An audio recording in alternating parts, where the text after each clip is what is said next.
Hello दोस्तों, मैं हूं डॉक्टर विजय। आपका बहुत बहुत स्वागत करता हूं। अजिथ्रोमाइसिन एक काफ़ी फेवरेट दवाई है, आम पब्लिक के लिए भी और आपके डॉक्टर के लिए भी। आम पब्लिक और डॉक्टर की पसंदीदा होने की वजह यह है क्योंकि इस दवाई का असर लंबे टाइम तक रहता है और इसी वजह से इसको दिन में एक बार लेने की ज़रूरत होती है। एक बार लेने से जितना इफ़ेक्ट चाहिए होता है वो लंबे टाइम तक बना रहता है, इसलिए एक बार लेने से काम चल जाता है और डॉक्टर को आसान हो जाता है मरीज़ को उस दवा को पूरा लेने के लिए कन्विंस करना, और मरीज़ के लिए भी आसान हो जाता है कि एक ही दिन में एक ही बार तो लेनी है, तो कोई दिक्कत नहीं है। लेकिन अजिथ्रोमाइसिन के बारे में कई तरह की भ्रांतियां हैं। लोग जो है इसको कॉमन कोल्ड, जो आम सर्दी जुकाम के लिए भी इसको लेते हैं, वो बल्कि एक सही बात नहीं है। क्योंकि जब आप अननेसेसरी कोई एंटीबायोटिक लेते हैं तो जिसकी ज़रूरत नहीं है, क्योंकि कॉमन कोल्ड सर्दी जुकाम ही है ज़्यादातर वायरस की वजह से होती है और ये है एंटीबैक्टीरियल। एंटीबैक्टीरियल का मतलब कि बैक्टीरिया पे काम करती है, वायरस पे इसका कोई काम नहीं होता है। तो इसलिए इसकी वजह से धीरे धीरे करके रेजिस्टेंस डेवलप होता है, यानी कि जिस एंटीबायोटिक से अभी काम चल रहा है बाद में उस एंटीबायोटिक से काम चलना बंद हो जाएगा, क्योंकि आपके अंदर जो बैक्टीरिया पनपेगा उस पर वो एंटीबायोटिक काम नहीं करेगी। तो जाने अनजाने में आप अपने लिए भी और समाज के लिए, दोनों के लिए नुकसान कर रहे हैं ऐसी सिचुएशन में एंटीबायोटिक लेके जिसमें उसकी ज़रूरत ही नहीं है। लेकिन हाँ, अगर कॉमन कोल्ड है या सर्दी जुकाम है, वो ठीक नहीं हो रहा है, लंबे टाइम तक चल रहा है, बुखार हो रहा है, आपको बुखार आपका उतर नहीं रहा है, तो फिर शायद हो सकता है कि वायरल इन्फेक्शन के साथ साथ आपको उसके बाद में सुपर एडिड जो है बैक्टीरियल इन्फेक्शन हो गई हो, तब एंटीबायोटिक्स की ज़रूरत होती है। अजिथ्रोमाइसिन एक ब्रॉड स्पेक्ट्रम एंटीबायोटिक है। ब्रॉड स्पेक्ट्रम का मतलब ये है कि ये कई तरह के बैक्टीरिया पे काम करती है। बैक्टीरिया अलग अलग तरह के होते हैं, ग्राम पॉजिटिव, ग्राम नेगेटिव, हम उस डिटेल में नहीं जाएंगे, लेकिन ये कई तरह के बैक्टीरिया पे काम करती है, इसलिए इसको ब्रॉड स्पेक्ट्रम बोला जाता है। और इसी वजह से कि साइनोसाइटिस की प्रॉब्लम में इसको लिया जाता है, सोर थ्रोट की प्रॉब्लम में लिया जाता है जो बैक्टीरिया की वजह से हो गई है, टॉन्सिलाइटिस में इसको दिया जाता है। इसके अलावा कुछ कुछ सेक्सुअली ट्रांसमिटेड इन्फेक्शंस होती है, जैसे यूरेथ्राइटिस, यानी कि यूरेथ्रा यानी कि पेशाब की नलकी में अगर इन्फेक्शन हो गई है उसको यूरेथ्राइटिस बोलते हैं, या सर्विसाइटिस यानी कि सर्विक्स के अंदर, फीमेल के अंदर इन्फेक्शन हो गई है, तो उनके अंदर जो है अजिथ्रोमाइसिन दिया जाता है। इसके अलावा ब्रोंकाइटिस यानी कि लंग्स के अंदर भी इन्फेक्शन होती है, तो उसके अंदर भी अजिथ्रोमाइसिन काफ़ी अच्छा काम करती है। और ईयर पेन, ईयर डिस्चार्ज में भी अजिथ्रोमाइसिन काम करती है।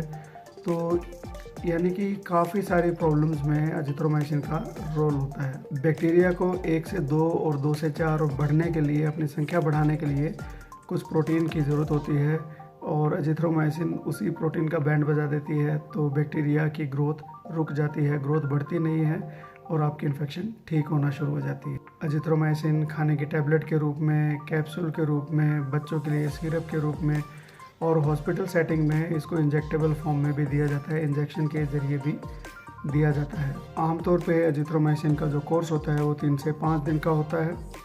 और लेकिन जब सेक्सुअली ट्रांसमिटेड इन्फेक्शन के लिए दिया जाता है, यूरेथ्राइटिस और सर्विसाइटिस, इसकी सिंगल डोज से भी काम चलता है, लेकिन उसकी ज़्यादा अमाउंट देनी पड़ती है, 1 ग्राम तक भी देनी पड़ सकती है। खाने का आपको विशेष ध्यान रखना चाहिए, क्योंकि अजिथ्रोमाइसिन की वजह से गैस्ट्राइटिस काफ़ी ज़्यादा हो जाती है कुछ लोगों को। अगर आप कैप्सूल ले रहे हैं तो खाना खाने से 1 घंटा पहले या खाना खाने के 2 घंटे बाद लेना चाहिए। अगर आप लिक्विड फॉर्म में या टैबलेट फॉर्म में ले रहे हैं तो फिर आप इसको खाने से पहले ले सकते हैं या खाने के साथ भी ले सकते हैं। लेकिन गैस्ट्राइटिस की प्रॉब्लम अगर आपको ज़्यादा हो रही है तो इसके बारे में अपने डॉक्टर से रिपोर्ट ज़रूर कीजिए। दवाइयों के मामले में एक बात सिर्फ अजिथ्रोमाइसिन पे ही नहीं, सभी दवाइयों पे लागू होती है कि जब भी आप दवाई लेते हैं, आपका कोर्स चल रहा है, तो आप दवाई बिल्कुल फ़िक्स टाइम पे लीजिए। कि अगर हर रोज़ सुबह 9 बजे लेते हैं तो अजिथ्रोमाइसिन की टैबलेट जितनी भी दवाइयाँ हैं आपकी टैबलेट दी गई हैं आपको पूरे कोर्स में, 3 दिन का है या 5 दिन का है, तो हर सुबह 9 बजे ही लीजिए। क्योंकि ये एक पूरा सर्कल होता है और वो एक टाइम पीरियड होता है जिस टाइम तक वो आपके शरीर में रहती है। तो दवाई का ज़्यादा बेहतर असर करने के लिए दवाई का जो टाइमिंग है वो फिक्स रखना काफ़ी ज़्यादा ज़रूरी होता है। अगर आपने गलती से आपकी दवाई मिस हो गई है तो घबराइए नहीं। अगर 1-1.5 घंटा या 2 घंटे तक मिस हो गई है तो आप तुरंत ले लीजिए। और लेकिन अगर टाइम ज़्यादा हो गया मिस हुए और आपकी नेक्स्ट डोज़ का टाइम आने वाला है तो फिर आपको दवाई जो है लेनी नहीं चाहिए। हाँ, जब नेक्स्ट डोज़ लोगे तो ले लीजिए, बाकी के डोज़ आप कंटिन्यूसली सही टाइम पे लीजिए, फिर आगे मिस मत कीजिए। अगर मिस हो गई है तो 1-1.5 घंटे तक तो आप ले सकते हैं, उसमें कोई दिक्कत नहीं है। अगर जब आपने पिछली बार एजिथ्रोमाइसिन की टैबलेट ली थी, अगर आपको किसी भी तरह की एलर्जी रिपोर्ट हुई है या जैसे कि आपके मुंह पे सूजन आना, खुजली होना, कोई दाना होना, इस तरह की कोई दिक्कत हुई थी तो आपको एजिथ्रोमाइसिन अवॉइड करनी चाहिए, दोबारा नहीं लेनी चाहिए। अपने डॉक्टर को इस बारे में ज़रूर बताइए। और सिंपल एजिथ्रोमाइसिन ही नहीं, एजिथ्रोमाइसिन का जो परिवार है, मैक्रोलाइड जो फैमिली है, इसके दूसरे मेंबर्स की वजह से भी अगर कभी एलर्जी हुई है तो एजिथ्रोमाइसिन की वजह से भी आपको एलर्जी हो सकती है। क्लेरिथ्रोमाइसिन, इरिथ्रोमाइसिन, टेलिथ्रोमाइसिन, ये सब इसके परिवार के लोग हैं।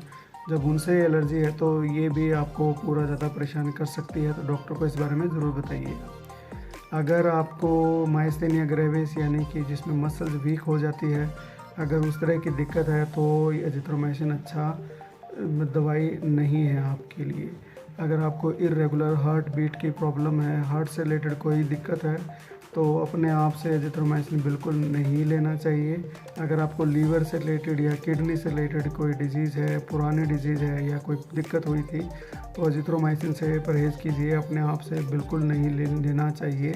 अगर पिछली बार जब आपने एजिथ्रोमाइसिन ली थी उस टाइम पे आपको बहुत ज़्यादा दस्त लग गए थे या बहुत ज़्यादा पेट में दर्द होने की दिक्कत हो गई थी तो आपको एजिथ्रोमाइसिन अवॉइड करनी चाहिए। अगर आपको जैसे कि पहले से रिपोर्टेड है, आपको पहले से ही पता है कि आपके अंदर पोटाशियम की प्रॉब्लम है, कम पोटाशियम है, तो एजिथ्रोमाइसिन नहीं लेना चाहिए, क्योंकि हार्ट के ऊपर आपको काफ़ी ज़्यादा प्रभाव पड़ सकता है इस दवाई का।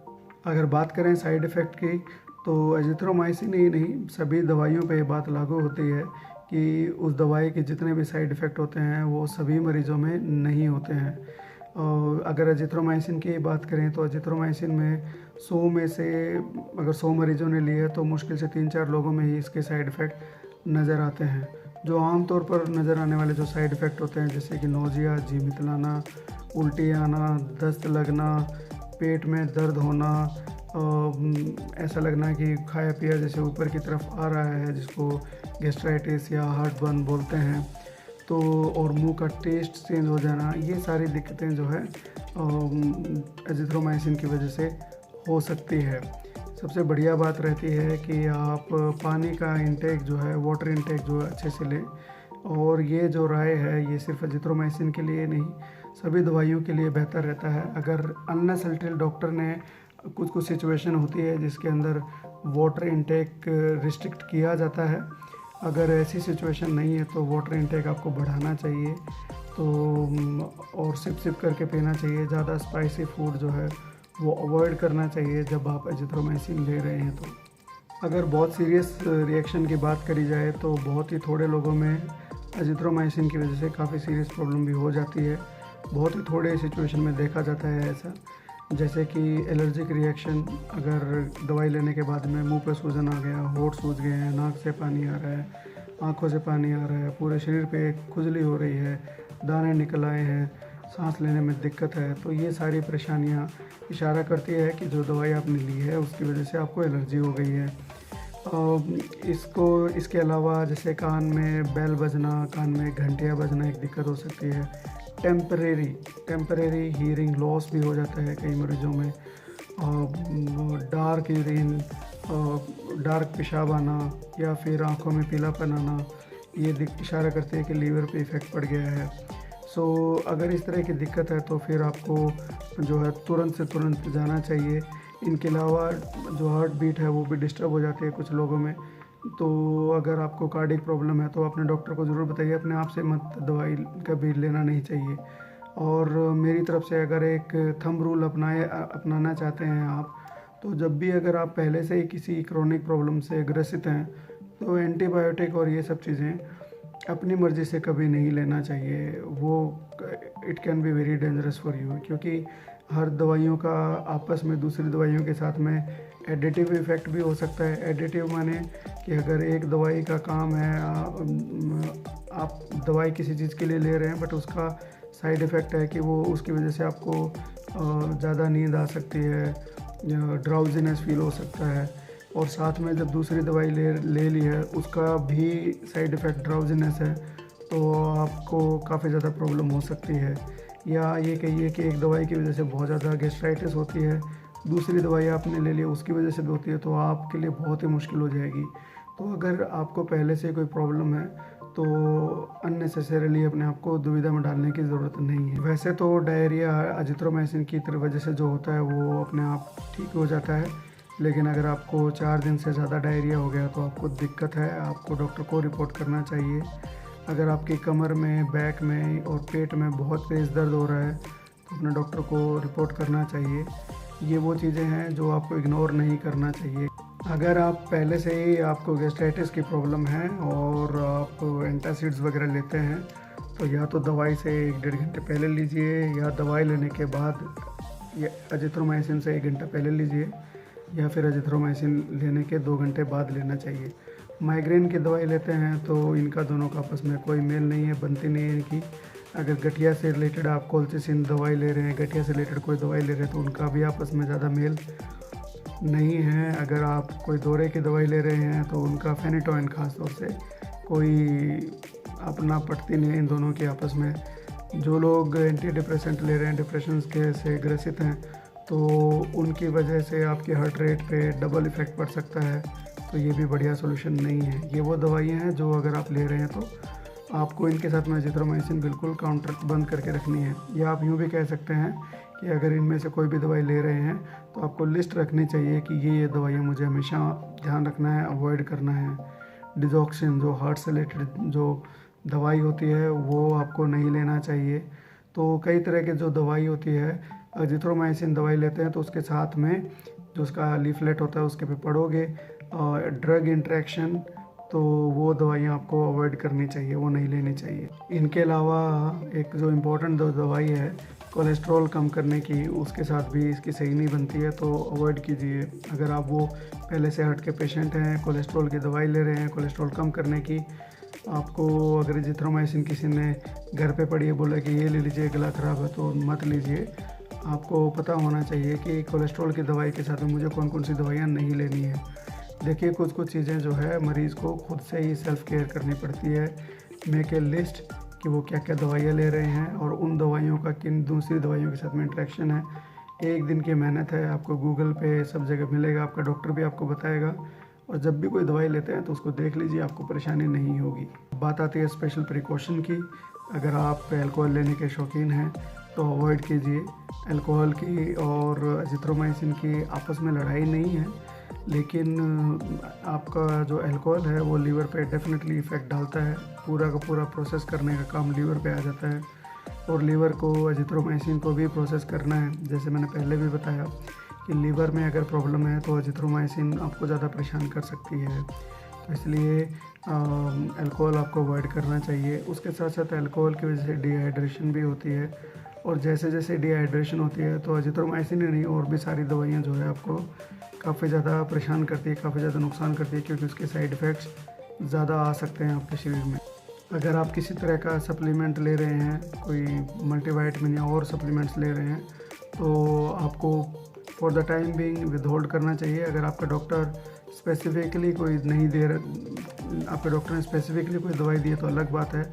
अदरवाइज़ आपको दूसरे सप्लीमेंट्स ऐड अव्वल तो आपको डॉक्टर को ही बताना चाहिए, और या फिर आपको अवॉइड करना चाहिए। क्यों? क्योंकि इन सबको प्रोसेस करने का काम लीवर का होता है। अब लीवर पे आप कितना बोझ डालेंगे, एजिथ्रोमाइसिन को भी प्रोसेस करेगा, आपकी दूसरी दवाइयों को भी प्रोसेस करेगा, तो थोड़े दिन उसको रेस्ट दे दीजिए।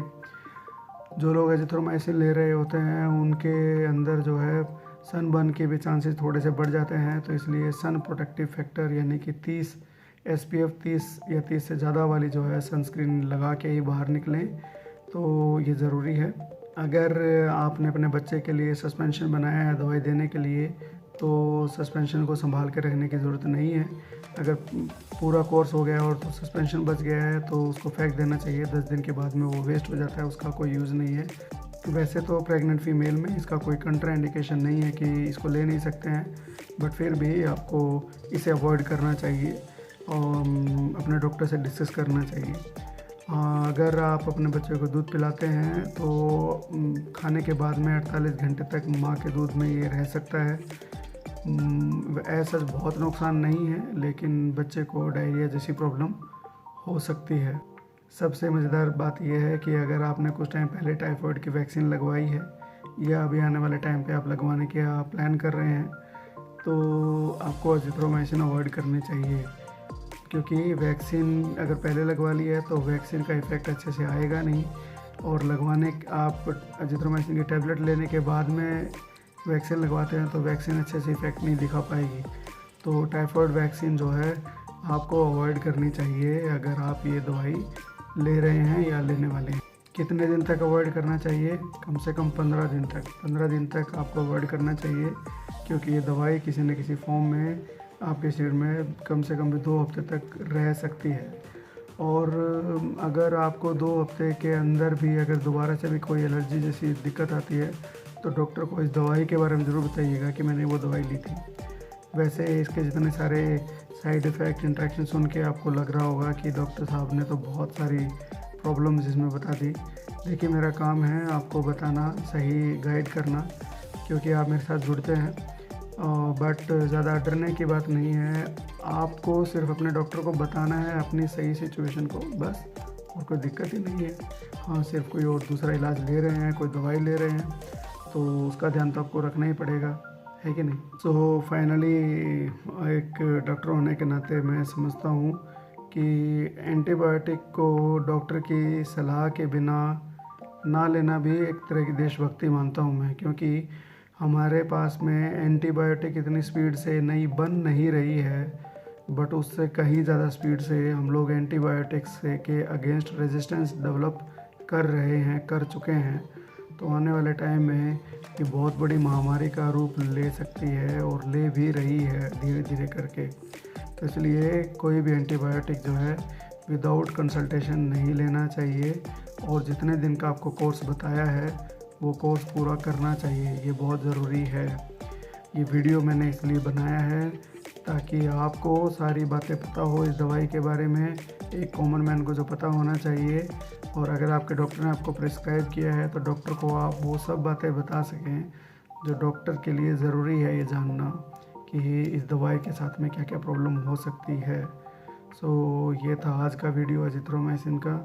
सो शायद थोड़ा बड़ा है वीडियो, लेकिन उम्मीद करता हूँ कि आप दूसरे लोगों से शेयर करेंगे और इसको लाइक करेंगे, और सब्सक्राइब करना मत भूलिएगा, क्योंकि सब्सक्राइब करने से आप हमारे साथ में हमारी शॉन टिप्स फैमिली में जुड़ जाते हैं। So thank you so much.